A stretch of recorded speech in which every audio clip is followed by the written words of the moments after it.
नमस्कार बंधुरा दीतिर रान्नाघर with blog चैनेले आपनादेर प्रत्येकके स्वागत। देखुन आजके निये चले एसेछि भीषण सुस्वादु और सम्पूर्ण निरामिष ओलेर डाटार घंट।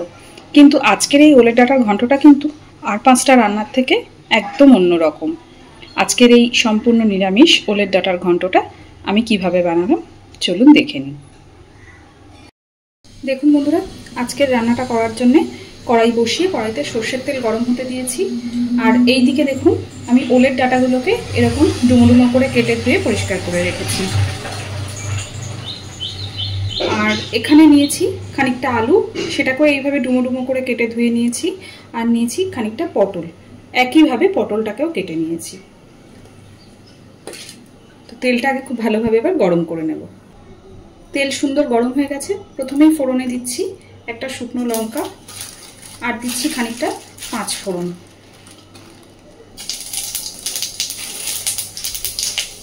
এবার দিয়ে দিচ্ছি কেটে রাখা আলুটা।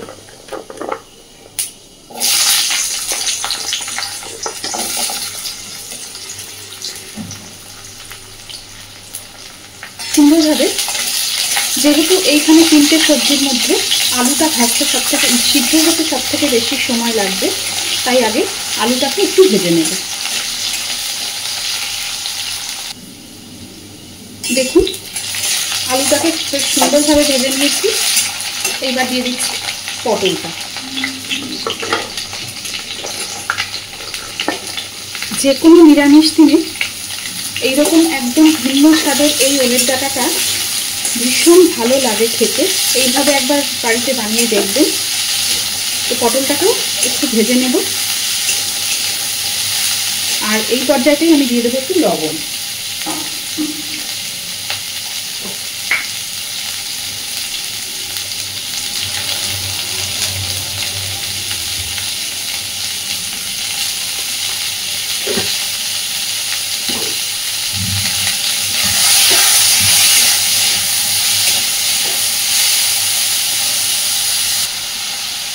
এবার দিয়ে দিচ্ছি হলুদ গুঁড়ো। আমি এখানে একেবারে রান্নার পরিমাণেই লবণ হলুদটা ব্যবহার করে নিচ্ছি।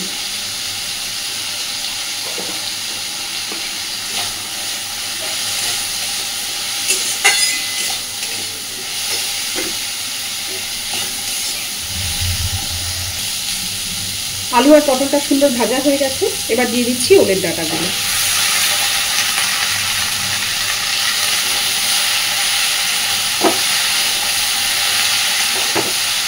যেহেতু আগের থেকে লবণ দেওয়াই আছে, ওলের ডাটা মজে যেতে সময় লাগবে না। আর আমি কিন্তু এখানে ওলের ডাটাটাকে ভাপিয়ে নিইনি। ওলের ডাটা ভাপিয়ে নেওয়ার কোনো প্রয়োজন পড়ে না, এতে একটুও গলা ধরার কোনো সমস্যা হয় না। এবার ঢাকা দিয়ে দেব।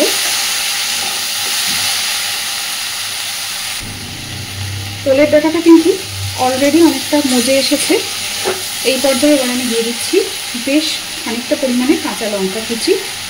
আপনারা চাইলে এখানে লঙ্কা বেটেও ব্যবহার করতে পারেন। অ্যাকচুয়ালি লঙ্কা বেটে ব্যবহার করলে এই রান্নাটার স্বাদ অনেক বেশি ভালো হবে, কিন্তু আমার একটু হাতটা কেটে গেছে বলে আমি আর বাটতে পারিনি।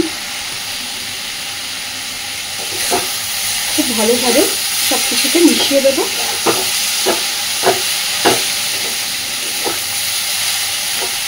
আর এই পর্যায়েতে আমি দিয়ে দিচ্ছি একটু সর্ষে বাটা। এখানে কিন্তু আমি শুধু সর্ষেটাকে এক চিমটে লবণ দিয়ে বেটে নিয়েছি। দিয়ে দিচ্ছি সর্ষে বাটা।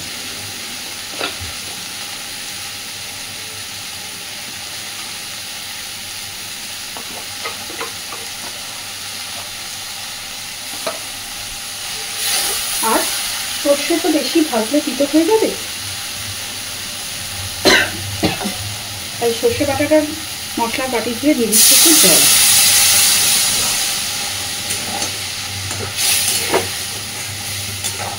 খুব ভালোভাবে সব কিছুকে মিশিয়ে দেব।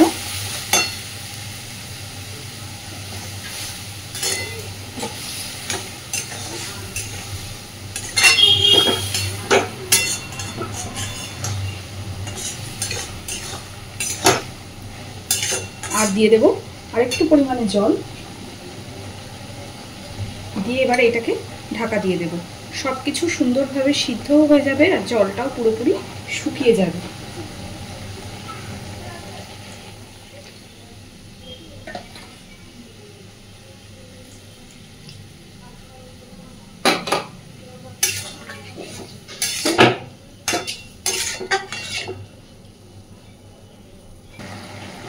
দেখুন বন্ধুরা, সব কিছু সুন্দরভাবে সিদ্ধ হয়ে গেছে আর জলটাও অনেকটাই শুকিয়ে গেছে, কিন্তু বাকি জলটাও আমি শুকিয়ে ফেলবো।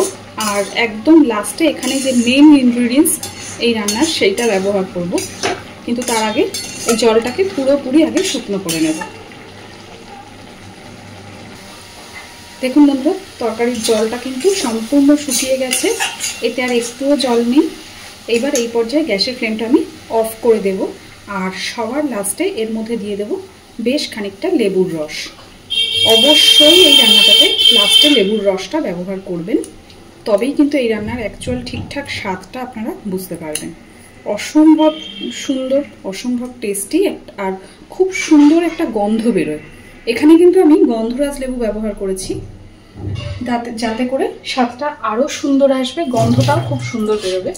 তবে আপনারা চাইলে যদি গন্ধরাজ লেবু অ্যাভেলেবেল না থাকে, নর্মাল পাতি লেবু বা কাগজি লেবুও ব্যবহার করতে পারেন, কিন্তু লেবুর রসটা এই রান্নাটাতে অবশ্যই ব্যবহার করবেন। তো ওলের ডাঁটার সম্পূর্ণ নিরামিষ আর একদম ভিন্ন স্বাদের এই ওলের ডাঁটার ঘন্টটা কিন্তু আমার একদম রেডি। অবশ্যই বাড়িতে এইভাবে বানিয়ে দেখবেন, আমি কথা দিচ্ছি গরম ভাতে ভীষণ ভালো লাগবে খেতে।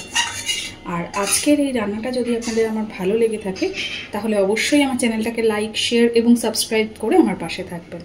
এতক্ষণ আমার সাথে থাকার জন্য আপনাদের সকলকে অসংখ্য ধন্যবাদ।